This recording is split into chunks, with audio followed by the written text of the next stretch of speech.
अस्सलाम वालेकुम नाज़रीन, प्रोग्राम नाइट एडिशन में हम आपको खुशामदीद कहते हैं। आज तहरीक इंसाफ महंगाई के ख़िलाफ़ मार्च कर रही है और अब तहरीक इंसाफ 10 जुलाई से पहले लॉन्ग मार्च भी करने जा रही है इस रजीम चेंज के ख़िलाफ़। उनका कि जिन आपको पता है कि जब से मौजूदा हुकूमत इक़्तिदार में आई है, तहरीक इंसाफ का एक ही बयानिया है, साजिश का बयानिया। ऑल्दो हमारी जो अस्करी क़यादत है, DGI हैं, ये 12 टेलीविज़न पर भी आकर ये कह चुके हैं कि नेशनल सिक्योरिटी काउंसिल में साजिश के कोई सबूत नहीं मिले, ना ही किसी ने ये कहा कि साजिश हुई है। लेकिन इमरान खान अपने बयानिए पर कायम हैं और वो DGI से उन्होंने कहा कि आपका काम नहीं है हमें बताना कि साजिश हुई है या साजिश नहीं हुई है। अब वो इस बयानिए से पीछे हटने को तैयार नहीं है। इसी को लेकर वो अपने कारकुनान को मुतहरिक कर रहे हैं। इससे पहले जब वो लॉन्ग मार्च के लिए निकले थे, हम सबको पता है क्या हालात थे। मौजूदा हुकूमत ने भी गिरफ्तारियों का एक सिलसिला शुरू किया, लोगों को घरों से निकलने नहीं दिया गया, रास्ते बंद किए गए। जबकि तहरीक इंसाफ का ये दावा था कि अगर आप रास्ते खोलते, लोगों को तंग ना करते, तो मैं 20 से 25 लाख लोग इस्लामाबाद में इकट्ठे कर सकता था। अब जो 10 जुलाई से पहले तहरीक इंसाफ ने लॉन्ग मार्च का ऐलान किया है, क्या बाकी 20 से 25 लाख लोग तहरीक इंसाफ इस्लामाबाद लेकर जाने में कामयाब हो जाएंगे और ये धरना होगा या सिर्फ एक जाकर जलसा करेंगे, एहतजाज रिकॉर्ड करवाएंगे और वापस आ जाएंगे? आज तो बहरहाल ये लोग महंगाई के खिलाफ एहतजाज करने जा रहे हैं। इसी पर बात करने के लिए मुझे ज्वाइन करें तहरीक इंसाफ के रहनुमा साबिक वजीर खारजा शाह महमूद कुरैशी साहब। अस्सलाम वालेकुम, बहुत बहुत शुक्रिया शाह साहब आपका। शाह साहब, आप लोगों का हक है, आईनी जमहूरी हक है एहतजाज करना, लेकिन किसी माहिर मौशियात से बात करें तो कहते हैं ग्राउंड रियलिटी यही है कि पूरी दुनिया में महंगाई है, पेट्रोल की कीमतें पूरी दुनिया में बढ़ रही हैं। जब आप लोग इक़्तिदार में थे, आप भी यही उज़्र पेश करते थे कि जब पीपल्स पार्टी ने महंगाई मुकाओ मार्च किया, आप लोग भी यही कहते थे कि पूरी दुनिया में, इस खित्ते में महंगाई है, तो ये इन लोगों को इस चीज का अदराक होना चाहिए। तो आज भी ग्राउंड रियलिटी सर यही है कि पूरी दुनिया में महंगाई है, तो आप लोगों का मार्च फिर किस चीज के खिलाफ है सर?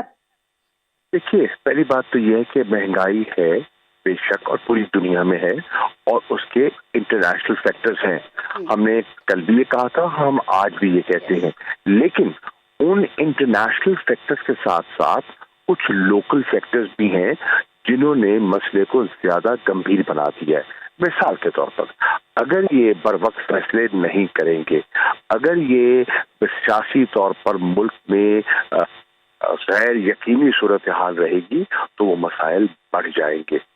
अगर आप सही फैसले नहीं करेंगे और आपका डॉलर जो है बढ़ता चला जाएगा और रुपया गिरता चला जाएगा, तो वो इंटरनेशनल फैक्टर्स के बरक्स है। अगर इस मुल्क में पैसा चोरी होता रहेगा और मनी लॉन्ड्रिंग के जरिए अपनी जाती तिजोरियां भर के मुल्क का सरमाया बाहर मुंतकिल होता रहेगा, तो ये इंटरनेशनल फैक्टर नहीं है, ये पाकिस्तान के अंदर चोर बाजारी है जिसका इम्पैक्ट होता है। अगर आप बगैर मुल्की कर्जे लेते रहेंगे और उन कर्जों को आप सही इस्तेमाल नहीं करेंगे और ठेकेदारों के जरिए, कमिश्नरों के जरिए अपनी जेबों में मुंतकिल कर देंगे, तो वो इंटरनेशनल फैक्टर नहीं, वो मकामी फैक्टर्स हैं जो कंट्रीब्यूट करते हैं। अभी तो कुछ मिल नहीं रहा ना शाह साहब, अभी तो IMF से पैसे नहीं मिले हैं, किसी दूसरे मुल्क से भी हमें पैसे नहीं मिले, अभी तो कहीं से पैसे मिले भी नहीं ना शाह साहब। क्यों नहीं मिले? इसलिए नहीं मिले कि क्योंकि अभी IMF कुछ प्रायर एक्शंस पूरे नहीं हुए सर। तो प्रायर एक्शन किसने पूरे करने हैं? इन्होंने करने हैं ना। और उन प्रायर एक्शन को पूरा करने से पहले इनको ये सोचना चाहिए कि क्या मईशत में और पाकिस्तानियों में वो सकत है बर्दाश्त करने की, तो वो कर रहे हैं। कभी आपने देखा कि 18 दिन के अंदर 84 रुपए पेट्रोल की कीमत बढ़ा दी जाए और 115 रुपए डीजल की कीमत बढ़ा दी जाए, 45% गैस की कीमत बढ़ा दी जाए, 10 रुपए फी यूनिट बिजली की कीमत बढ़ा दी जाए? तो क्या इससे आपकी मईशत का पहिया चलेगा? क्या इससे ज़राअत तरक्की करेगा? ये सारे फैक्टर्स हैं जिनको आपने देखना है। क्या ये इंटरनेशनल फैक्टर्स हैं या IMF ने कहा है कि आप फर्जी फिगर्स दें, आप फिगर फजिल करें और बजट एस्टिमेट्स वो दें जो कि अनरियलिस्टिक हो, तो वो कैसे कबूल करेंगे? नहीं तो सर, अगर आईएमएफ की बात नहीं सुनते, आईएमएफ के प्रायर एक्शंस पूरे नहीं करते, आज जो आप कह रहे हैं मौजूदा हुकूमत ने करते हैं, ये प्राइसेस नहीं बढ़ती, तो सर पैसे नहीं मिलेंगे। और अगर पैसे नहीं मिलेंगे तो आपके पास तो इतने रेमिटेंस भी नहीं है, आपके पास तो इतना पैसा ही नहीं पड़ा कि आप जो है ना वो खर्च कर सके। कब तक करेंगे? लॉन्ग टर्म के लिए तो कोई प्लानिंग ही नहीं है सर। तो आप नहीं समझते, अगर आप लोग भी इनकी जगह होते तो सर आप लोगों को भी ये करना पड़ता। जी नहीं, जी नहीं, इनके पास कोई प्लान नहीं है।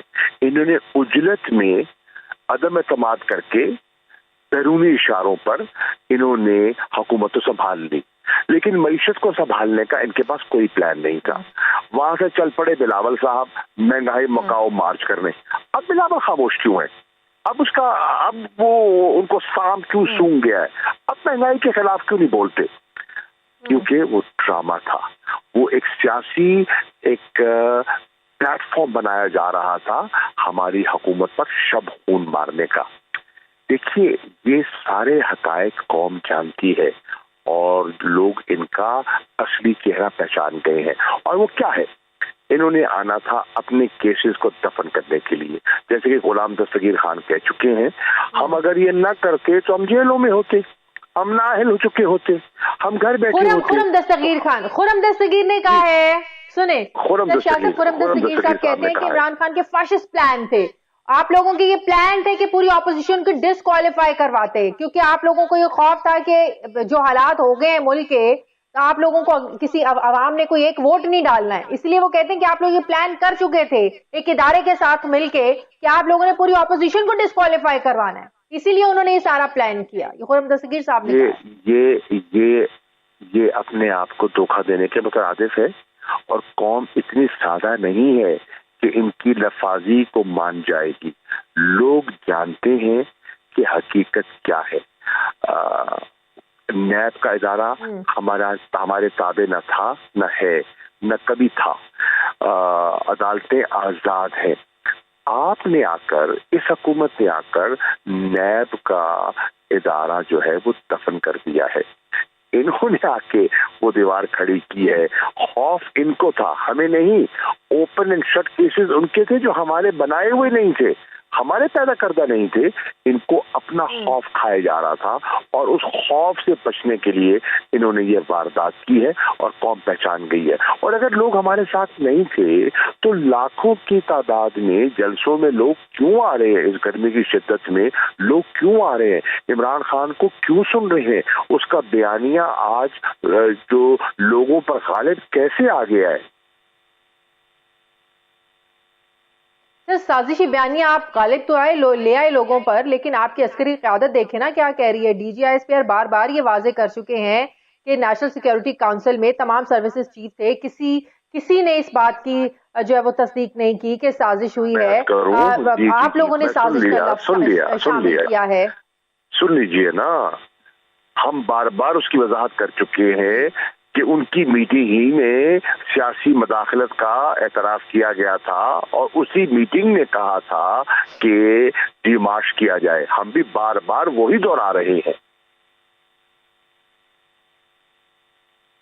सही, लेकिन सर एक तरफ ये कहते हैं कि इस मौजूदा जो हुकूमत है इनका इसलिए प्लान था कि ये आप लोगों को साइड पर करना चाहते थे।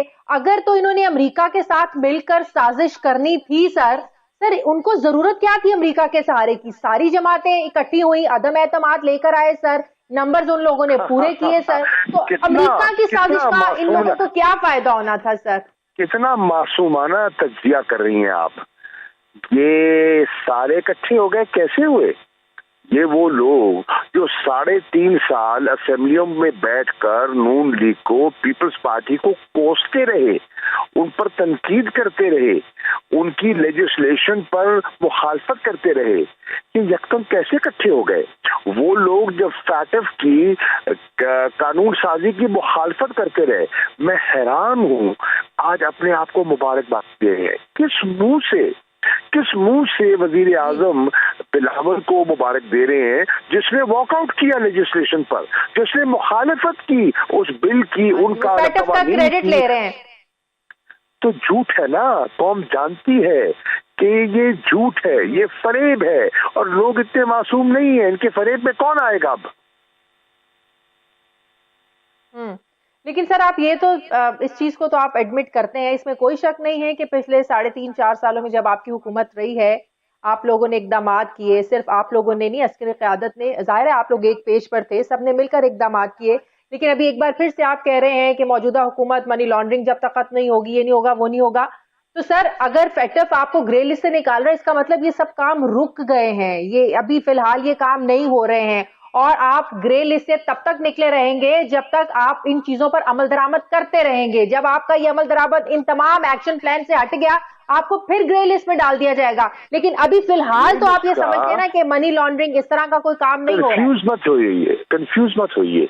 ग्रे लिस्ट और चीज है और IMF की कंडीशनलिटीज और हैं।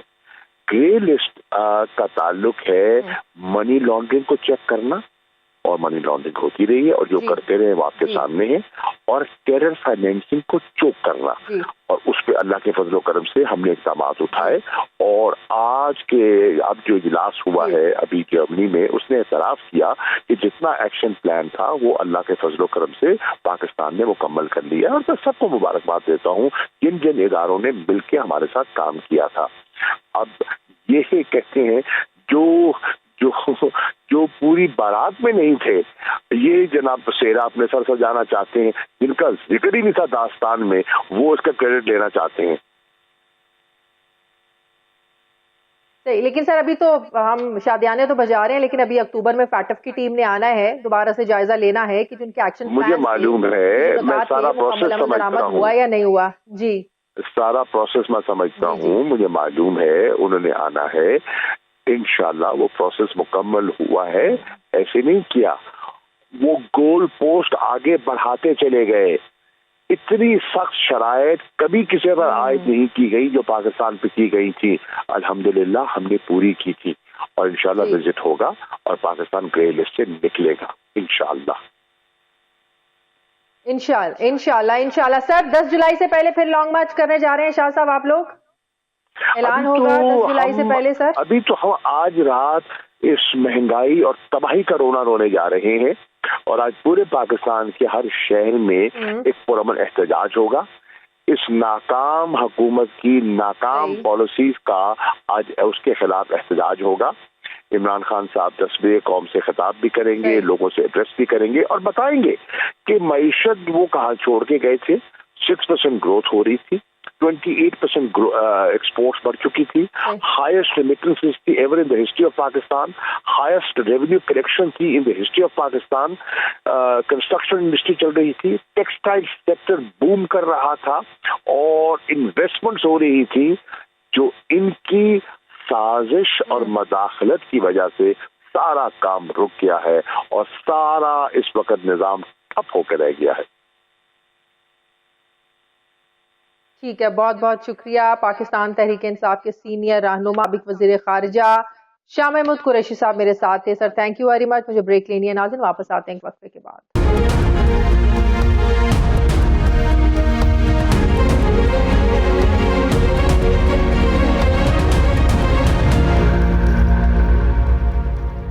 ब्रेक के बाद एक बार फिर से आपको खुशामदीद कहते हैं। सीनियर सहाफ़ी तज्ज़ियाकार मज़हर अब्बास साहब मुझे ज्वाइन कर रहे हैं। मज़हर साहब, आज तहरीक इंसाफ महंगाई के खिलाफ एहतजाज कर रही है, मार्च कर रही है, फिर 10 जुलाई से पहले उन्होंने लॉन्ग मार्च का भी ऐलान करना है। जितनी महंगाई हो चुकी है मज़हर अब्बास साहब, आपको लगता है कि अब तहरीक इंसाफ अब इस पॉइंट को बाय करने की, इस बयानिए को बाय करने की कोशिश करेगी, लोगों में इस चीज को ज्यादा इंडल्ज करेगी कि महंगाई का अब जो इशू है वो आगे आ गया, साजिश, अमरीकी साजिश, रजीम, ये सब कुछ इतना पीछे रह गया है कि लोग इसकी तरफ ज्यादा अट्रैक्ट होंगे, और मौजूदा हुकूमत के खिलाफ एहतजाज करने के लिए अगर लोग बाहर निकले महंगाई के खिलाफ तो ज्यादा मुश्किल होगी मौजूदा हुकूमत के लिए। जी शुक्रिया शादिया। यकीनन ये इस वक्त ऐसा माहौल है कि जिसको अगर तहरीक इंसाफ, जो कि ज़ाहिर है पाकिस्तान की एक बड़ी सियासी जमात है, वो अगर इस ऐसे अहम मसले पर एहतजाज करती है, देखना ये कि वो कितना मौसर एहतजाज करते हैं। और ज़ाहिर है वो आज तो एक तमाम शहरों में और शायद बैरून मुल्क भी उन्होंने ख़िताब करना है। तो आज तो महज ये खिताब है तमाम शहरों में इमरान खान साहब का, लेकिन इसके बाद का क्या लाएमल होगा वो इम्पॉर्टेंट है। क्या फिर एक लॉन्ग मार्च की कॉल देंगे या एहतजाज का कोई मुख्तलिफ तरीक़ा अडॉप्ट करेंगे? इश्यूज़ तो हैं, ऐसे इश्यूज़ हैं जिसको इमरान खान चाहें, तहरीक इंसाफ चाहे तो बहुत मौसर अंदाज में एक्सप्लॉइट कर सकती है, लेकिन ये देखना पड़ेगा कि एहतजाज के वो कौन से रास्ते इख्तियार करते हैं। दूसरी तरफ जाहिर है, लेकिन आपको लगता है कि शायद तहरीक इंसाफ को रियलाइज हो गया है, जाहिर है उन्हें अपनी सियासत भी तो करनी है, अपने आप को एक्टिव भी तो रखना है, अपने आप को जिंदा भी तो रखना है। अब उनको शायद ये चीज समझ में आ गई है कि इस हुकूमत ने अपनी मुद्दत पूरी करनी है, नए इंतखाबात 2023 में ही होने हैं, इसलिए एहतजाज करके लोगों को मोबिलाइज करना और नए इलेक्शंस की तैयारी करने में ये लोग लग गए हैं। अब ये चीज उनको रियलाइज आपको लगता है हो चुकी है कि मौजूदा हुकूमत अर्ली इलेक्शन नहीं करवाने लगी, अब फौरी इंतखाबात का कोई चांस नहीं? जी, नज़र तो यही आ रहा है, क्योंकि मेरा ख्याल है इमरान खान साहब से एक बड़ी सियासी गलती ये हुई कि उन्होंने बहुत जल्दी इस्लामाबाद लॉन्ग मार्च की कॉल दे दी और फिर उस मोमेंटम को वो बरकरार नहीं रख सके। जो 25 मई की कॉल दी थी, अब आप देखें कि उसमें इतना बड़ा गैप आ गया है, तो वो मोमेंटम वो बरकरार नहीं रखे। मेरा ख्याल है जब एक्सट्रीम एक्शन जो होता है वो बिल्कुल सबसे आखिर में दिया जाता है एहतजाज के, लेकिन वो उन्होंने सबसे पहले दे दिया और उसमें जो कुछ भी हुआ उसके बाद। महंगाई के वक्त में रखते तो आपको लगता है वो ज्यादा मौसर होता? मजहर साहब, अगर इस वक्त में जब पेट्रोल इतना पीक पे है, डीजल महंगाई, फिर बिजली महंगी, तो लोगों को ज्यादा इफेक्ट करती है चीजें बाहर निकलने।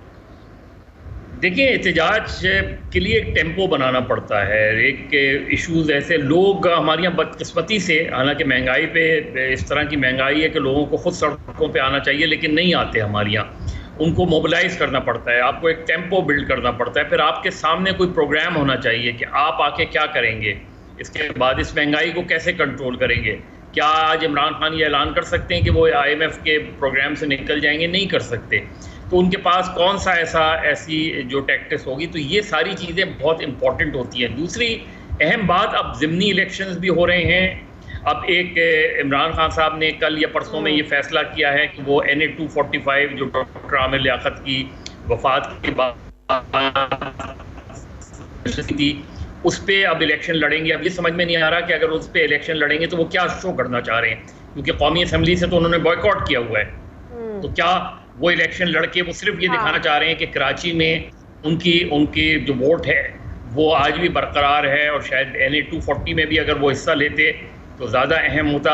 लेकिन उससे ज़्यादा दो चीज़ें बहुत इंपॉर्टेंट हैं शादिया। एक तो ये कि अगले माह कराची में बल्दियाती इलेक्शन होने जा रहे हैं, कराची, हैदराबाद और बदीन में 17 जुलाई को। वो तहरीक इंसाफ के लिए बहुत इम्पोर्टेंट होगा। कराची में उनकी 14 कौमी असम्बली की नशिस्तें और 25 के करीब जो है सूबाई असम्बली की। फिर एक चीज़ जो लम्हा फ़िक्रिया है तहरीक इंसाफ के लिए भी, वो ये कि 26 जून को जो बाकी सिंध के अजला हैं उधर बल्दियाती इलेक्शन है और वहाँ तहरीक इंसाफ कहीं नज़र नहीं आ रही। तो ऐसा क्यों है कि उधर नहीं नज़र आ रहे? फिर पंजाब में ज़िमनी इलेक्शन जो हैं वो बहुत ही इम्पॉर्टेंट होंगे तहरीक इंसाफ के लिए, क्योंकि पंजाब का जो सियासी बुरान है उसमें वो इलेक्शन बहुत इम्पॉर्टेंट हैं। और उसके बाद पंजाब में भी बल्दियाती इलेक्शन, तो पूरा इलेक्शन मूड तो बन गया है। लेकिन ये बात अब बल्दियाती इलेक्शंस हो, जनरल इलेक्शंस हो या ज़िमनी इंतखाबात हो, आपको ज़ाहिर है अवाम को कुछ सेल करना पड़ता है, अवाम में एक बयानिया बनाना पड़ता है। मौजूद अब जो ज़िमनी इंतखाबात हो रहे हैं या बल्दियाती इंतखाबात होने जा रहे हैं, आपको क्या लगता है कौन सा बयानिया आप लोगों में ज्यादा सेल कर पाएंगे?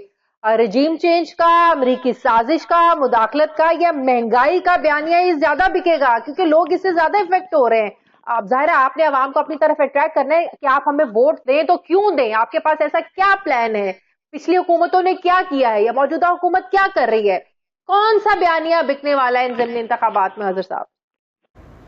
देखिए, इलेक्शन की बिल्कुल अलग साइंस होती है शादिया। इलेक्शन जो है वो एहतजाजी जलसों जुलूसों से बहुत मुख्तलिफ चीज़ होती है, ख़ास तौर पे पंजाब जैसे इलाक़ों में जहाँ फैमिलीज़, ख़ानदान बहुत अहमियत रखते हैं, और ये आपको नज़र आ जाएगा पंजाब के ज़िमनी इलेक्शन में। वो ज़माना अब नहीं है कि खंबे को वोट मिले, लेकिन तंजीम बहुत इम्पॉर्टेंट है। दूसरा इम्पॉर्टेंट बात यह कि आपकी तंजीम कैसी है, इसका भी रिफ्लेक्शन जो है आपको नज़र आएगा। अब जो बल्दियाती इलेक्शंस कराची में होंगे उसमें आपको नज़र आएगा कि PTI तंजीमी सतह पे कहाँ खड़ी है। तो ये सारी चीज़ें मिलकर इम्पोर्टेंट है। और फिर जाहिर है एक आपके पास एक एडवांटेज है कि जो सूरत हाल है मौजूदा हुकूमत के लिए बहुत बड़ा चैलेंज है कि वो जिस तरह की महंगाई है उसका जवाब उनके पास फ़िलहाल नहीं है, मासिवाय इसके कि सब वो पिछली हुकूमत को ब्लेम कर रहे हैं। लेकिन जो सूरत हाल है उसमें अर्बन वोट जो है ख़ास तौर पे कराची शहर में वो बहुत इम्पोर्टेंट होगा, लेकिन कराची शहर में बहुत सी सियासी क़ुव्वतें हैं, उनके दरमियान से तहरीक इंसाफ कैसे निकलेगी। अब तहरीक इंसाफ कराची में क्या जमात इस्लामी के साथ इत्तेहाद करेगी, खुद लड़ेंगे, फिर सामने MQM है, तहरीक लब्बैक है, पाकिस्तान पीपल्स पार्टी है, तो कराची का बल्दियाती इलेक्शन बहुत सिग्निफिकेंट होगा। लेकिन जो इस वक्त पॉलिटिक्स पंजाब में हो रही है उसके नुक्ते नज़र से पंजाब के ये जो 20 ज़िमनी इलेक्शंस हैं, ये क्योंकि ये 20 ज़िमनी इलेक्शंस वो हो रहे हैं जो या तो आज़ाद उम्मीदवार ने जीत कर तहरीक इंसाफ में शामिल हुए थे या तहरीक इंसाफ ने जीती थी नशिस्तें, और ये नशिस्तें फिर डी-सीट हो गई। तो अब अगर PTI ये ज़िमनी इलेक्शंस नहीं जीतती या इसमें जो है 60-70% PTI को नहीं जीतती तो PTI के लिए बहुत बड़ा सवालिया निशान आ जाएगा। बिल्कुल इसी तरह मुस्लिम लीग नून के लिए तो भी मतलब ये कि ज़िमनी इंतखाबात आइंदा आने वाले इलेक्शंस की टोन सेट करेंगे ना, चाहे वो पीपल्स पार्टी हो, नून लीग हो, PTI हो, जमात इस्लामी हो, तहरीक लब्बैक हो, मतलब कि ज़िमनी इंतखाबात में एक टोन तो सेट होगी, एक ट्रेंड तो सेट होगा आइंदा जनरल इलेक्शंस के लिए। ज़ाहिर है अवाम ने अब ये सोच के वोट दे, ऐसा तो नहीं है कि ज़िमनी इंतखाब हो रहे हैं तो आप नून लीग को वोट दें और जनरल इलेक्शन हो जाए तो आप PTI को वोट दे दें या पीपल्स पार्टी को वोट दे दें। वोटर इतने अरसे में तो अपना माइंड नहीं बदलता ना नज़र अब्बास साहब। देखिए यही देखना है कि ज़िमनी इलेक्शन और उससे ज़्यादा बल्दियाती इलेक्शन में बल्दियात के ज़ाहिर है लोकलाइज्ड इशूज़ होते हैं, बहुत ज़्यादा लोग उसको बहुत अहमियत देते हैं कि कौन सी जमात जो है वो ज़्यादा उनके लोकल इशूज़ को एड्रेस कर रही है, ज़्यादा उनके करीब है, उन हलकों में उन अपने इलाके के लोगों को जो है उम्मीदवार होते हैं उनके कैरेक्टर को देखते हैं, जमात को देखते हैं, ये सारी चीज़ें मल्टीप्लाई करके। लेकिन ये आम इंतखाबात के लिए एक आप समझ लें कि जो आप टेस्ट मैच से पहले को ट्रायल मैच खेलते हैं ये वो है, तो बहुत इम्पॉर्टेंट है तहरीक इंसाफ के लिए। इसलिए मुझे नहीं लगता कि तहरीक इंसाफ इस वक्त लॉन्ग मार्च वगैरह की कॉल दे के वो बहुत ज़्यादा कुछ अचीव कर लेंगे। उससे बेहतर ये है कि अगर वो इलेक्शन स्ट्रेटजी पे जाएं, अपनी तंजीम साजी पे जाएं और साथ में इस एहतजाज को करते रहें जो महंगाई वाला एहतजाज है। ज़ाहिर है महंगाई एक ऐसा इशू है जिसमें हुक्मरान जमात की जो भी जमातें हैं हुक्मरान इत्तेहाद की, उनको मुश्किलात का सामना करना पड़ रहा है कि वो कैसे जस्टिफाइड करें पेट्रोल की कीमतों में, बिजली की कीमतों में, रोज़मर्रा अशिया की कीमतों में जो वो है उन्हें जाके कन्विंस करना पड़ेगा अपने नुक्ते नज़र से। तो मेरा ख्याल है कि अब आम इंतखाबात गालिबन यही लग रहा है कि वो अगले साल ही होंगे, लेकिन उससे पहले जो इलेक्शंस हो रहे हैं वो सेट टोन कर देंगे अगले इलेक्शंस की। यस, बहुत बहुत शुक्रिया सहाफ़ी तज्ज़ियाकार मज़हर अब्बास साहब मेरे साथ थे। मुझे ब्रेक लेनी है नाज़रीन, वापस आते हैं एक छोटे से वक्फे के बाद।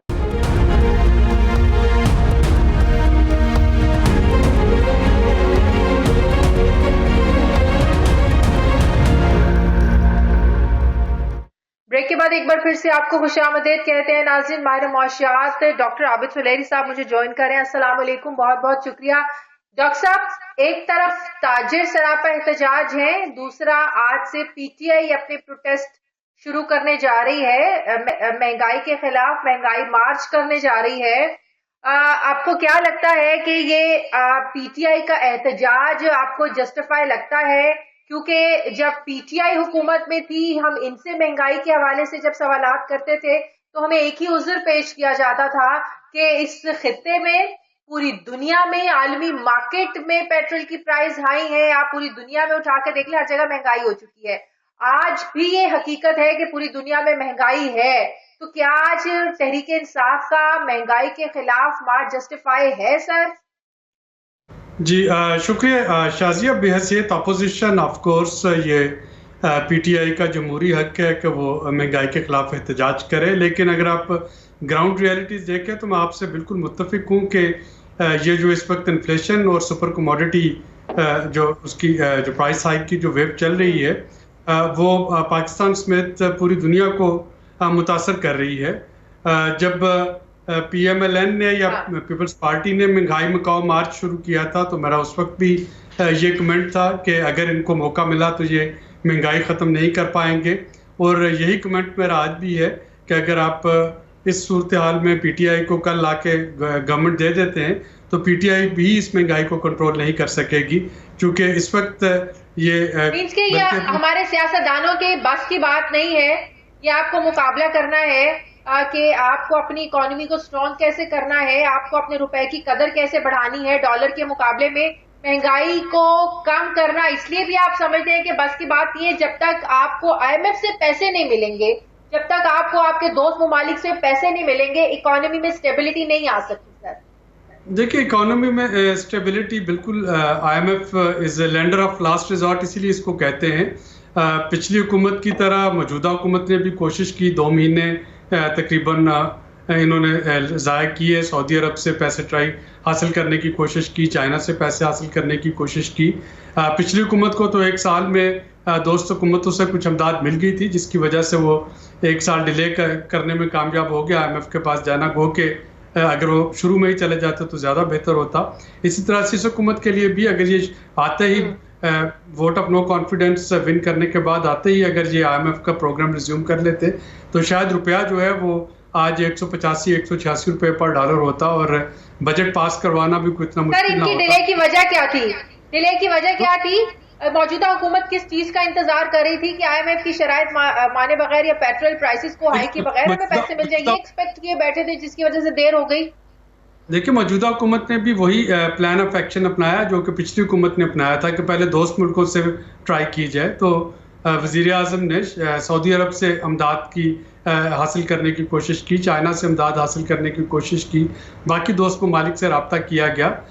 लेकिन चूँकि इस वक्त तमाम जो हुकूमतें हैं उन्होंने अपने डिपॉजिट्स का जो रोल ओवर है उसको आईएमएफ प्रोग्राम से मशरूत कर रखा है, तो मजबूरन हुकूमत को फिर आईएमएफ की तरफ जाना पड़ा। और 28 मई को हमने देखा कि 26 मई को पेट्रोल की कीमतों में इजाफे के ऐलान के बाद 28 मई को दोहा में मुज़ाकरात जो है उसका सिलसिला शुरू हुआ। अभी भी वो जो बजट के नंबर्स हैं और जो कुछ प्रायर एक्शन जो हुकूमत पाकिस्तान ने लेने हैं वो उस बजट में शामिल नहीं, बल्कि उनके उलट काम उसमें किया गया। पर्सनल इनकम टैक्स पे, जीएसटी एग्जम्पशंस पे। तो इसका मतलब है कि जो मरियम नवाज ये बातें कर रही थी कि 300 रुपए तक पेट्रोल जाना है, अभी प्राइसेस और हाई होंगी आईएमएफ के प्लान के मुताबिक, आईएमएफ से मुआहदे के मुताबिक। उसके बाद आपके बजट के नंबर्स भी चेंज होंगे, आदाद शुमार भी सब बदलेंगे, फिर अवाम के सामने लेकर आए जाएंगे और फिर उसके बाद हम एक्सपेक्ट करेंगे हमें आईएमएफ से पैसे मिलेंगे। देखिए, इस वक्त बजट तो रिवाइज हो रहा है और होपफुली अगले हफ्ते में रिवाइज नंबर्स के साथ बजट जो है वो अप्रूव होगा और वो आईएमएफ के साथ शेयर करके उनकी मुशावरत से बजट अप्रूव होगा। डीजल और पेट्रोल की जो कीमतें हैं उनमें अब पेट्रोलियम डेवलपमेंट लेवी जो है पीडीएल, जिसके लिए हुकूमत ने 750 अरब रुपए रखे हैं, डिपेंड करता है कि फाइनल नंबर्स कितने होंगे, लेकिन ये तकरीबन 5 रुपए पर लीटर जो है ये तो उनको हर महीने पास ऑन करना पड़ेगा। असल जो महंगाई आएगी वो आएगी बिजली के बिल बढ़ने से। 5 रुपए पर लीटर हर महीने, तो फिर ये 300 तक जाएगा। मतलब कि अब आप ये कह रहे हैं कि आप जिस तरह पहले 30-30 रुपए करके बढ़ाया गया, 5-5 लीटर करके बढ़ाया जाएगा, 5-5 रुपए। अगर हमें पीडीएल जो बजट के मुताबिक पीडीएल जो है 750 अरब रुपया पेट्रोलियम डेवलपमेंट लेवी का अगर इकट्ठा करना है हुकूमत को, तो फिर उसके पास इसके अलावा और कोई चारा नहीं कि वो हर महीने इस लेवी जो है 50 रुपए पर लीटर की लेवी इस वक्त बजट में रखी गई है कि उसको वो ग्रेजुअली पास ऑन करना शुरू करे। अगर बजट में पीडीएल कम हो जाता है रिवाइज नंबर्स में तो वो अलहदा बात है, लेकिन आज के नंबर्स के मुताबिक 5 रुपए पर लीटर जो है वो तकरीबन पास ऑन करना होगा। इसी तरीके से गैस के बिल्स जो हैं सुई नॉर्दर्न में तकरीबन 46% बिलों में इजाफा होगा, सुई सदरन में 44% के करीब टैरिफ में इजाफा होगा। बिजली के जो बिल हैं उनमें 7 रुपये 98 पैसे जो है वो बेस रेट 3 फेजेस में बढ़ाया जाएगा। तो महंगाई जो है ये तो अभी शुरू हुई है, अभी तो महंगाई मतलब कि हालात वो आ रहे हैं कि बिजली मिले ना मिले, गैस मिले ना मिले, बट यू हैव टू पे, आपको पे करना है। घरों में 10-10 घंटे की लोड शेडिंग हो, 20-20 घंटों की लोड शेडिंग हो, बट यू हैव टू पे। अब वो हालात देखिए, इस वक्त आपका एनर्जी सर्कुलर डेट जो है वो आपका 4% ऑफ जीडीपी है। गैस का जो सर्कुलर डेट है वो 1% ऑफ जीडीपी है, यानी अगले साल में अगर आप 5% के करीब ग्रो करें तो वो सारी रकम जो आप ग्रो कर रहे होंगे जीडीपी की वो सिर्फ बिजली और गैस के जो सर्कुलर डेट है उनको पूरा करने में लग जाएगी, तो इसको निकल जाएगी। तो इसको रोकना होगा। आप जाहिर है कि अगर पूरी दुनिया में ये चीज़ें बढ़ी हैं तो हुकूमत के पास ना तो इतने वसाइल हैं, ना हुकूमत इसको कर पाएगी। सिर्फ एक चीज़ कर सकती है और वो ये है कि सोशल सेफ्टी नेट्स को बहुत ज़्यादा स्ट्रेंथन किया जाए। टारगेटेड सब्सिडीज़ की जो है IMF में परमिशन मौजूद है, टारगेटेड सब्सिडीज़ की तरफ देखा जाए, जो रोज़गार बढ़ाने के मौके पैदा किए जाएँ ताकि लोगों को उनका पहिया चलता रहे, रोजी रोटी मिलती रहे। लेकिन अगर कोई हुकूमत कोई पार्टी इस वक्त तो बिजली बचाने के लिए, बिजली की खपत को कम करने के लिए फिर तो ताजिर बिरादरी को भी अंडरस्टैंड करना चाहिए और कॉम्प्रोमाइज करना चाहिए हुकूमत के साथ कि आप 9 बजे मार्केटें बंद करते हैं। वो कहते हैं आप 9 से 10 तक का टाइम करें और जो 1 घंटा होगा ये हम अपनी बिजली इस्तेमाल करेंगे, हम अपने जनरेटर यूज कर लेंगे, लेकिन आप मार्केट्स बंद ना करें। अब तो ताजिर बिरादरी भी सरापा एहतजाज होने जा रही है कि आप इतनी जल्दी मार्केट्स क्यों बंद कर रहे हैं। अपने जनरेटर इस्तेमाल करके भी तो आप पेट्रोल और डीजल इस्तेमाल करेंगे ना। असल इशू तो इस वक्त डॉलर्स का है कि अगर आपके पास डॉलर्स जो है वो अब 9 बिलियन डॉलर से भी कम रह गए हैं, 5 हफ्ते की इंपोर्ट के टोटल डॉलर्स रह गए हैं। अगर आपका IMF के साथ मुआहदा तय नहीं पाता, अगर दोस्त ममालिक से रोल ओवर नहीं होता, तो फिर ये बहुत रेड अलर्ट हो रहा है इस वक्त। तो जाहिर है कि पाकिस्तान की इकॉनमी जो कि हमेशा वेंटिलेटर पे रहती है, इस वक्त वो ख़तरे के निशानात को टच कर रही है और फौरी तौर पे इस वक्त हुकूमत को IMF का प्रोग्राम बहाल करवाना है और जो भी उसकी कमिटमेंट है वो पूरा करना होंगी। ये सियासी तौर पे बहुत मुश्किल फैसले हैं एक ऐसी हुकूमत के लिए जो कि लेकिन हुकूमत प्रायर एक्शंस तो सारे कर चुकी है ना डॉक्टर साहब। नहीं, अभी नहीं हुए ना। आपका जो बजट है उसके प्रायर एक्शन सारे नहीं हुए अभी प्रायर एक्शन रहते हैं। अभी आपका इनकम टैक्स की स्लैब्स जो हैं वो वापस जाएंगी, रिवाइज होंगी। इनकम टैक्स के जो रेट्स हैं वो रिवाइज होंगे, वो थोड़े से बढ़ाए जाएंगे। जो GST एग्जम्पशन दी है बीज पे और ट्रैक्टर्स पे और सोलर पैनल्स वगैरह पे, अभी वो भी एक कंट्रोवर्शियल मामला बना हुआ है, उसको भी हुकूमत को देखना होगा।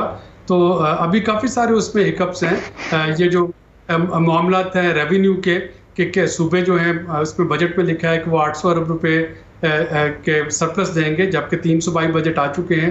अभी तक सिर्फ 91 बिलियन रुपीस का सरप्लस हमें नजर आता है। तो इतना लंबा चौड़ा एडजस्टमेंट है। तो साहब एक चीज बताइएगा, इंपोर्ट्स कब तक बंद रहेंगी? इससे हमें कितना फायदा हो रहा है इंपोर्ट्स बंद होने से? देखिए आपका डॉलर बाहर नहीं जा रहा है, इंपोर्ट बंद कब तक रहेंगी? और जिन ममालिक से हमने इंपोर्ट बंद किया उसका रिएक्शन आपको लगता है नेगेटिव भी आ सकता है, वो भी पाकिस्तान से लेना बंद कर देंगे? हम तो अपने एक्सपोर्ट को बैलेंस करने के लिए कर रहे हैं, लेकिन हम जिनके साथ अपनी इंपोर्ट बंद कर रहे हैं वो पाकिस्तान के साथ अपनी इंपोर्ट बंद कर देंगे, देन व्हाट नेक्स्ट? जी, ये वक्ती तौर पे इसका फ़ायदा हो रहा है। जाहिर है कि आपके डॉलर्स जो हैं उसका आउटफ्लो थोड़ा कम हुआ है। WTO के मुताबिक हम इसको गैर मुअय्यना मुद्दत तक वर्ल्ड ट्रेड ऑर्गेनाइजेशन के मेंबर होने के नाते अपनी इंपोर्ट्स जो हैं वो बंद नहीं कर सकते।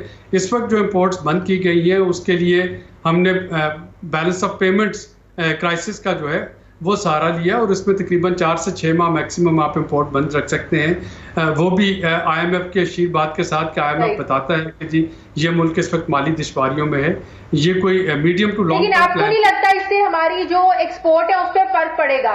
क्योंकि हमारा बहुत सा हम अपनी एक्सपोर्ट्स के लिए भी हमने जो चीजें यहाँ बनाते हैं उसका सारा काम तो हम बाहर से इंपोर्ट ही करते हैं ना, तो आपकी एक्सपोर्ट्स के टारगेट्स के फिर कैसे पूरे होंगे? नहीं, देखिए इस वक्त जो इंपोर्ट सिलेक्टेड आइटम्स पे बंद है, हर चीज़ की इंपोर्ट तो बंद नहीं है। रॉ मटेरियल जो है वो तो आ रहा है, जो आपकी लग्जरी गुड्स के ज़ुमरे में शुमार होता है, कोट एंड कोट, और बड़ी गाड़ियाँ, उनकी इंपोर्ट बंद है। यानी इंपोर्टेड फूड और चॉकलेट्स और चीज़ और जूसेस जो कि गो के उसकी मॉनेटरी वैल्यू इतनी नहीं बनती, लेकिन सिंबॉलिकली ठीक है, एक फ़ैसला अच्छा है। असल जो चीज़ जिसकी इंपोर्ट बंद की गई है वो लग्जरी गाड़ियों की इंपोर्ट है, जो कम्प्लीटली बिल्ट यूनिट हैं, उनकी इंपोर्ट बंद है, या और जो लग्जरी आइटम्स हैं उनकी इंपोर्ट जो है वो बंद की गई है। ब्रांडेड शूज़ और ब्रांडेड कपड़े वगैरह जो पाकिस्तान में आ रहे थे, तो उस तरह की चीज़ों की इंपोर्ट बंद है। रॉ मटेरियल की इंपोर्ट जो है वो बंद नहीं है। ठीक है, बहुत शुक्रिया माशाअल्लाह। डॉक्टर आबिद फुलैरी साहब मेरे साथ थे। मुझे ब्रेक लेनी है नाज़रीन, वापस आते हैं एक छोटे से वक्फे के बाद।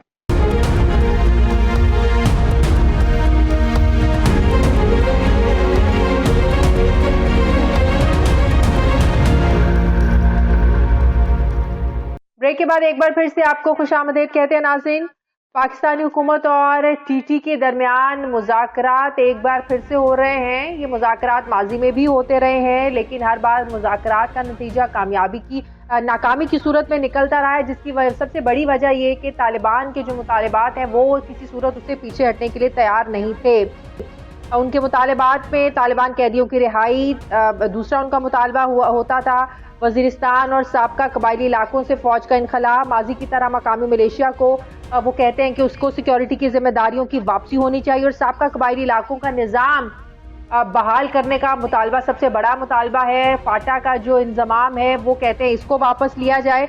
याद रहे कि जो मुज़ाकरात हैं ये अफगान तालिबान की सालिसी पर हो रहे हैं, तो सवाल ये है कि अफगान तालिबान कितना असर रसूख उन पर रख सकते हैं, कितना उनको कायल कर सकते हैं कि वो अपने मुतालबात से पीछे हटें, क्योंकि हमें ये नहीं भूलना चाहिए कि वही टीटीपी है जो 20 साल तक यही लोग अफगान तालिबान के हमरा अफगानिस्तान जंग में का हिस्सा रहे हैं, लड़ते रहे हैं, एक दूसरे के साथ ही रहे हैं। तो हमें ये किस हद तक उम्मीद रखनी चाहिए कि जो अफगान तालिबान है ये टीटीपी को मना लेंगे, इनके जो मुतालबात हैं वो उससे पीछे हटने को तैयार हो जाएंगे अफगान तालिबान के कहने पर।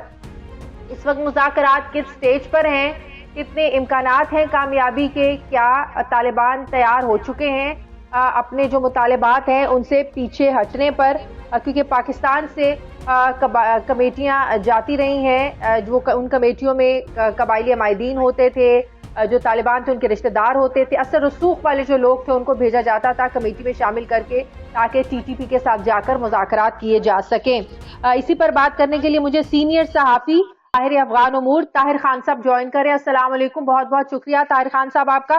ताहिर खान साहब, जैसे मैंने पहले कहा कि मुज़ाकरात तो माजी में भी होते रहे हैं, लेकिन हमेशा इसका नतीजा नाकामी की सूरत में ही निकला है, जिसकी सबसे बड़ी वजह रही है कि तालिबान जो है अपने मुतालिबात से पीछे हटने के लिए कभी तैयार नहीं थे। अब मुज़ाकरात किस स्टेज पर हैं ताहिर खान साहब? बहुत शुक्रिया आपका मुझे दावत देने की। जो जरगा गया था 1 और जून को जो उनकी मुलाकातें हुई थी, यानी मुश्तरका पश्तून जरगा उसको बाद में नाम दिया गया था, जिसमें न सिर्फ कबायली इलाके कबायली इलाकों बल्कि दीगर जो मसलन उसमें जो बैरिस्टर सैफ थे वो पेशावर जो खैबर पख्तूनख्वा हुकूमत के वज़ीर आला के वो मुआविन ख़ुसूसी भी हैं और वो सवाबी के हैं, इसी तरह और लोग भी थे। तो उनका जो रोल था वो टीटीपी के कलदम तहरीक तालिबान पाकिस्तान के जो मुतालबात थे वो यहाँ रियासती इदारों के साथ शरीक करना था। और फिर जो एक मसले पे तालिबान ने ज़्यादा ज़ोर दिया था कि जिस तरह आपने कहा भी कि जो अभी अज़ला है कबायली साथ जो है पाकिस्तान के, इनको वापस पुराना वो जो फाटा होता था, लेकिन 3 महीने का फिर वक्त दिया गया है या वक्त मांगा गया है।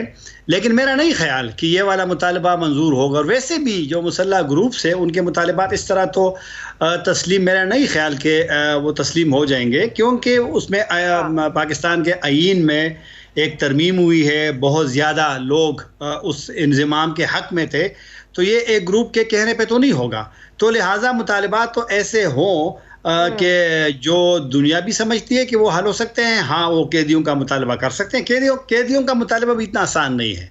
मसलन जो 2 अहम रहनुमा का उन्होंने रहनुमाओं का मुतालबा किया था, मुस्लिम खान और महमूद खान। तो मुस्लिम खान जो सवात में तालिबान के अमीर हुआ करते थे, माफ़ कीजिएगा तर्जुमान हुआ करते थे, उसको 2016 में फांसी की सज़ा हुई थी, सुनाई गई थी, और आर्मी चीफ ने उसको कन्फर्म भी किया था। तो उसको अगर माफ़ी होगी तो वो तो आसान तो नहीं होता ना, सदारती उसके लिए एक माफ़ी का एक सिलसिला होता है। तो लिहाजा चलो कैदियों का मसला हल हो सकता है, मुकदमात वापस हो सकते हैं, उनके वापस आना वो हो, क्योंकि वो हमारे अपने लोग हैं किस्म के। लेकिन ये कि फ़ौज ने वहाँ से फ़ौज कैसे जा सकती है कि जब वो हमारे साथ जो अज़ला है कबायली उसमें 6 के सरहद मकामी मलेशिया को सिक्योरिटी की आप जिम्मेदारियां दे दें, फ़ौज को यहाँ से निकाल दें। सर, ये अगर मुतालिबात अगर नहीं माने जा सकते हैं और फिर फाटा के इंतजाम का मामला जारी है, पार्लियामान ने किया है, बाकायदा इस पर कानून साजी हुई है, अब तो वो कर सकता है जिसके बाद 2/3 मेजॉरिटी हो। ये सब इतना आसान काम नहीं है इनकी शराइत पर अमल दरामद करना। तो सर, फिर किस हद तक हम कह सकते हैं कि इम्कानात है मुज़ाकरात की कामयाबी है? फिर तो एक ही सूरत हो सकती है कि तालिबान अपने मुतालबात से पीछे हट जाए। क्या वो तैयार होंगे? मेरे ख्याल में दोनों फरीक जो है, पाकिस्तानी रियासत और तहरीक तालिबान पाकिस्तान का लदम, कोई रास्ता ये निकालेंगे।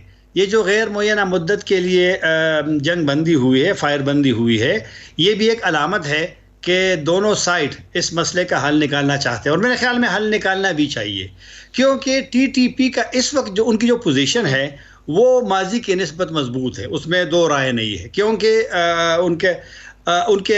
उनके पास अब वो पुराने वाला अमरीकी ड्रोन हमलों का ख़तरा नहीं रहा। वो उनके लिए साबिक़ हुकूमत का जिस तरह उनके खिलाफ कैंपेन करते वो तो सारे जेलों में थे, ये तो अगस्त में रहा हुआ गुज़िश्ता साल, वो ख़तरा उनके लिए नहीं रहा, क्योंकि वो अफ़गान तालिबान के किस्म के मेहमान हैं। और जब अफ़गान तालिबान यहाँ आए थे, जब वहाँ लड़ाई शुरू हो गई थी, अमरीकी वहाँ पर का ऑपरेशन शुरू हो गया, तो यहाँ तो वो पाकिस्तानी तालिबान के मेहमान थे, तो और फिर दोनों का नज़रिया, दोनों का वो जब सोच वो सारी एक है। इसी वजह से तो सालिसी का किरदार भी था, क्योंकि अफ़गान तालिबान पे भी एक दबाव है, क्योंकि देखे ना ये बड़ा अजीब सा है कि एक करदम तंजीम जो कि अक़वाम मुत्तहिदा में भी उनके लीडर्स जो है वो दहशतगर्द के फहरिस्त में शामिल है, तो एक सवाल तो पैदा होता है ना कि कैसे एक करदन तंजीम जो एक रियासत के खिलाफ लड़ती है उसको एक दूसरे मुल्क में कैसे उनको वहाँ पर पनाह दी जाती है, या वो रहते हैं वहाँ पर, वो ऑपरेशन करते हैं, क्योंकि पाकिस्तान तो यही कहता है कि वहाँ से ऑपरेशन होते हैं हमारे इलाकों में। तो अफ़गान तालिबान के लिए भी एक चैलेंज है और पाकिस्तानी तालिबान पे भी एक दबाव है, लेकिन हमारी रियासतों पर भी एक रियासती अफ़गान तालिबान किस हद तक असर रसूख रखते हैं TTP पर? जैसे मैंने पहले कहा कि 20 साल तक आप अफ़गान तालिबान के साथ मिलकर जंग लड़ते रहे हैं, साथ ही रहे हैं। यही बिल्कुल सही कहा आपने। और ये वाली बात जो अफ़गानिस्तान के वज़ीर दाखिला है सिराजुद्दीन हक्कानी, उन्होंने खुद जब 1 जून को वो शरीक थे जिरगा और TTP के मुज़ाकरात में, तो उन्होंने ये बात की थी कि वो पाकिस्तानी तालिबान पे दबाव नहीं डालेंगे, क्योंकि उन्होंने उनके साथ मुश्तरका तौर पर अमरीकियों के ख़िलाफ़ जंग लड़ी है। तो लिहाजा अफ़गान तालिबान उन पर दबाव बिल्कुल भी नहीं डालेंगे ना, लेकिन वो सहूलतकारी ज़रूर कर रहे हैं, सहूलतकारी वो करेंगे, वो कोशिश करेंगे कि ये पाकिस्तान में ये जो तशद्दुद माजी में थोड़ी सी थी वो भी ख़त्म हो, लेकिन वो और उनका असर ज़रूर इसलिए है उन पे कि पाकिस्तानी तालिबान अफ़गान तालिबान के अमीर को अपना अमीर समझते हैं, उनके साथ बैत करते हैं, तो एक ताल्लुक़ उनका है। और हाँ, अगर अफ़गान तालिबान चाहते हैं तो बहुत कुछ हो सकता है, लेकिन वो दबाव नहीं डालेंगे, ना वो पाकिस्तान के हवाले करेंगे। तो सर इंटरनेशनली हम पर इस पर कितना आप समझते हैं कि प्रेशर मजीद और आ सकता है कि दहशत पूरी दुनिया की अक़वाम मुत्तहिदा की जो लिस्ट है दहशत गर्दों की, उसमें वो लोग शामिल हैं, आप उन्हीं लोगों के साथ हाथ मिलाने की बात कर रहे हैं, आप उन्हीं लोगों को कौमी धारे में बात करने की कोशिश कर रहे हैं, आप उन्हीं लोगों को माफी दे रहे हैं, तो एक इंटरनेशनली भी तो सर हम पर प्रेशर होगा ना। आगे हम 20 साल इस जंग का, दहशत गर्दी के खिलाफ जंग का हिस्सा रहे, हम पर इतने इल्जामात लगते रहे, तो सर एक इंटरनेशनली हम इसको कैसे डील करेंगे? हाँ जी, वो अब देखना है, क्योंकि अभी तो सिर्फ मुज़ाकरात हो रहे हैं, और मुज़ाकरात एक मरहला तो आता है कि लड़ाइयाँ होती है, जंगें होती हैं, लेकिन फिर लोग बैठते हैं, मुल्कें बैठती हैं, ग्रुप्स बैठते हैं, जिस तरह यमन में भी मुज़ाकरात हो रहे हैं और कभी कभी फ़लस्तीन में भी हो जाते हैं, तो वो तो एक सिलसिला होगा। लेकिन आपकी ये बात दुरुस्त है, वो दुनिया अब देख रही है कि मुआहिदा होता है कि नहीं, मुआहिदा होगा तो किन शराइत की बुनियाद पे होगा, क्या उस मुआहिदे से इस तरह मुसल्लह ग्रुप्स को उनको तो इनकरेज नहीं किया जाता, ये सब चीज़ें वो देखेंगे, लेकिन मेरे ख्याल में वो मुज़ाकरात की मुखालिफत नहीं करेंगे, क्योंकि पाकिस्तान एक और चीज़ ताहिर खान साहब, एक बात ठीक है, बिल्कुल मुज़ाकरा, हर जंग का जो हाल होता है वो मुज़ाकरात ही होते हैं। ऐसी भी तो इत्तलात है ना कि बहुत से TTP के लोग दाइश में जाकर मिल रहे हैं, वो आपके साथ मुज़ाकरात कर लेंगे, उधर से जाकर दाइश के साथ मिल जाएंगे, तो आप किन किन ग्रुपों को अपने साथ जो है ना वो मुज़ाकरात के लिए बिठाएंगे? फिर आपको एक और नए ग्रुप के साथ लड़ने की तैयारी करना पड़ेगी, मतलब कि लोग चेहरे वही होंगे, नाम बदल जाएगा, बस यही फर्क पड़ेगा। दाइश में एक खदशा तो माजी में भी होता रहा, अब भी रहेगा, लेकिन मेरा नहीं ख्याल कि हालांकि TTP के लोग, आपको याद होगा कि TTP के बड़े अहम रहनुमा हाफिज सईद खान थे, शाहिदुल्लाह शाहिद थे, वो TTP से दाइश में चले गए थे, बल्कि जो दाइश का इस खित्ते के लिए सबसे पहला जो तस्लीम शुदा जो उनके लीडर थे, अमीर थे, हाफिज सईद खान और अगज़ई के थे, तो उनको ना अमीर बनाया, अबू बकर बगदादी जिंदा थे, उन्होंने बनाया था, उसको तस्लीम भी किया था, तो वो तो एक खतरा रहेगा। लेकिन इस सूरत हाल में जो मौजूदा है कि जब अफगानिस्तान से TTP ऑपरेट करती है, इस सूरत हाल में हाँ इंडिविजुअल तो जा सकते हैं 2, 3, 4, 5, लेकिन ज़्यादा लोग नहीं जा सकते, क्योंकि उनको मालूम है कि अगर आप तो अफगान तालिबान की हुकूमत है, दाइश में जाना अफगान तालिबान से दुश्मनी होगी, क्योंकि अब दाइश अफगान तालिबान के खिलाफ लड़ते हैं वो लोग, उनको वो नहीं समझते, सही नहीं समझते। तो लिहाजा टीटीपी से ज़्यादा लोग, मेरा नहीं ख्याल कि इस माहौल में, क्योंकि टीटीपी को मसला नहीं है, अब टीटीपी अब बड़ी आज़ाद तरीके से अफगानिस्तान में वो रह रहे हैं, और मेरे ख्याल में वो भी चाहते होंगे, जो मुज़ाकरात के लिए बैठे हैं, तो मेरे ख्याल में उनके ज़हन में भी होगा कि वो लड़ाई नहीं लड़ सकते और फिर जंग नहीं कर सकते इस तरह तवील, और फिर उन्होंने भी अपने इलाके में आना है। तो दाइश वाला ख़तरा इतना नहीं है। हाँ, इंडिविजुअल जा सकते हैं, जो माजी में अफगान तालिबान से भी लोग गए हैं। ये आसान तो नहीं होता लोगों को तैयार करना। अब जगह काबुल में अगर वो मुसलसल हमले करते तो इसका मतलब है काबुल में उनका कोई सेटअप तो है। अगर वो छोटी सी जगह से, जिस तरह मैंने कहा निंगरहार की छोटी सी कोर्ट वो जगह से वो पूरे अफगानिस्तान में फैल गए, तो आसान तो नहीं होता। फंडिंग होती है, सपोर्ट होती है, ट्रेनिंग होती है, ये काम इतना ज़रूर। जाहिर बात है कि जो आपकी बिल्कुल सही आपने कहा कि इस खत्ते में जो लोग अमन नहीं चाहते और इस तरह ग्रुप्स को वो सपोर्ट करना चाहते हैं, तो ये मुश्किल तो रहेगा, ये सिक्योरिटी तो रहेगी। बजाय इसके कि दीगर ममालिक उनको सपोर्ट करे, वो तो हमें सपोर्ट करे, वो तो अफगानिस्तान की हुकूमत को सपोर्ट करे कि इन लोगों का रास्ता रोके, इनको ख़त्म करे। बहुत शुक्रिया आपका। नाज़रीन, हमारे प्रोग्राम का वक्त खत्म हो गया है। फीडबैक ज़रूर दीजिएगा, अपना ख्याल रखिएगा। मुझे इजाज़त दीजिए, अल्लाह हाफ़िज़।